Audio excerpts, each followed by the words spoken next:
name. It's a brand new 2021 model from Trek, and I'm very lucky to be able to ride this. I'm going to take it for a spin. I'm going to let you know all about it.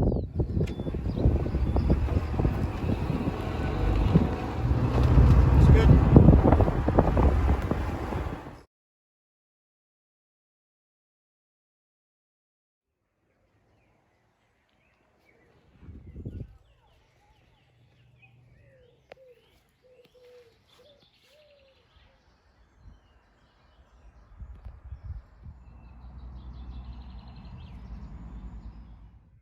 Hi, Julian here from CycleFit. I'd like to show you the new Trek Emonda SLR, the 2021 model. I've been test riding it recently, and I just want to tell you about the new features because it's I didn't think I'd be amazed by it, but it's definitely a very different bike to the old Emonda, which I own personally. So I'm going to have to get rid of that, and I'm going to get a new one. Now the big change is, and I'm just going to walk over here and turn my back on you, is the aerodynamics. So if we have a look at here on the frame, we've got a flattened off down tube, which gives us it's called a cam tail, and that will give us improved aerodynamics. The new fork looks similar to the Domani fork, but much less clearance. And then round here, I'm going to come round here now. We've got a new handlebar and stem combo. It's all an integrated combo, and you can see the cables are hidden, and we've got a flat stem here. So I just want to show you the handlebars in a bit more detail. Flattened handlebar, really nice shape for the hands when you're riding on the tops. The drops aren't too deep, and I think they fit most hands, small and big, which is really nice. And we've also got the cables here, which are semi-integrated, so it's easier to whip the levers on and off if you want, easier for the mechanic, and then they run into these new headset spaces here. Great thing about this bar as well is you can fit it onto a normal stem, so if you wanted to upgrade your old Emonda, you can save yourself 7 watts or so with these new handlebars. The only thing I would say, and it's sort of not bike related, these levers are really big, so we save 7 watts there and we lose 20 on these, but anyway, that's just my opinion. So this model we've got here is the SLR9 ETAP.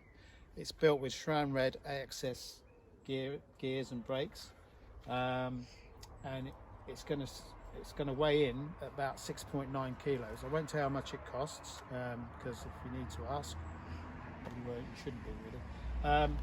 Anyway, big saving on this one is you've got your lightweight bike. It's as light as the one last year, but the other thing you've got is the aerodynamics. So this will go quicker uphill and it go quicker on the flat.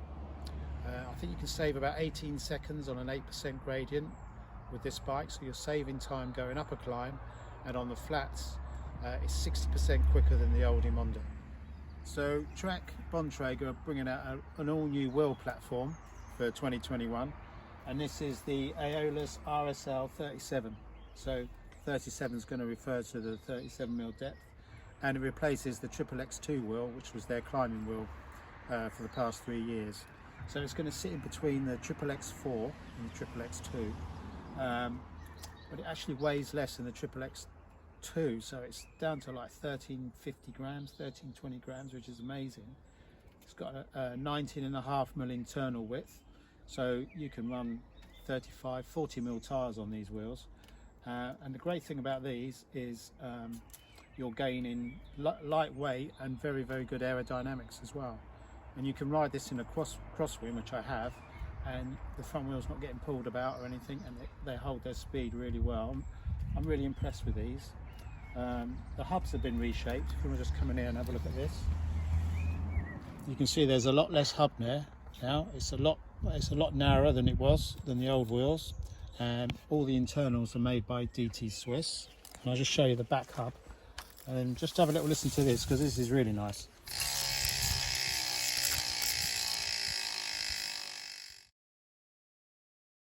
Another thing I want to talk about is the geometry. So the geometry platforms changed from the old Emonda, which was an H2 geometry, to the H1.5, which is the same as the Madone.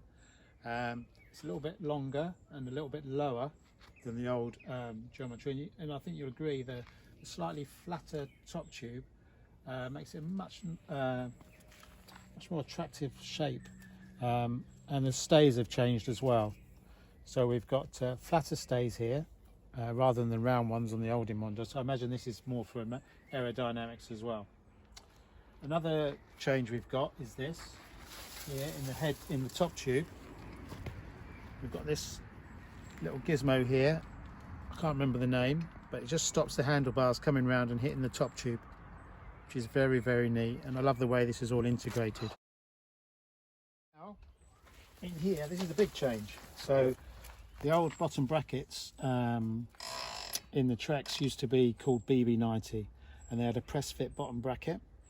But due to the nature of this, and it's not with just Trek, it's all the other brands as well, they would come loose after a little while and you can get a little bit creaky. So now we've changed to T47, which is a larger diameter, and you can run a BB30 chain set through it, so you could fit an Eastern and other brands in. And it's also got a thread, so you can screw into an alloy shell. So not only have we upgraded the carbon, made the frame stronger and lighter, we've also had an aluminium shell. So all of this together is quite amazing.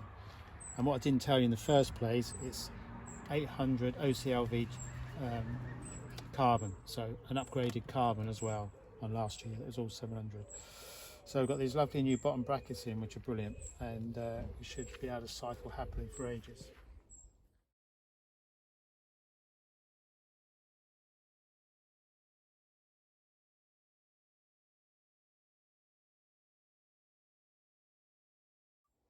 So to summarise, this bike is light, aerodynamic, extremely attractive with this icon paint. Now I forgot to mention this is a Project 1 paint, so Trek Project 1 you can get to choose your colours, and your bike fitters can choose crank lengths, handlebar sizes, frame sizes, and choose the wheels. So this Project 1 here is a great option for us bike fitters. This bike is so good, I want to keep it, and I'm gonna. See you later.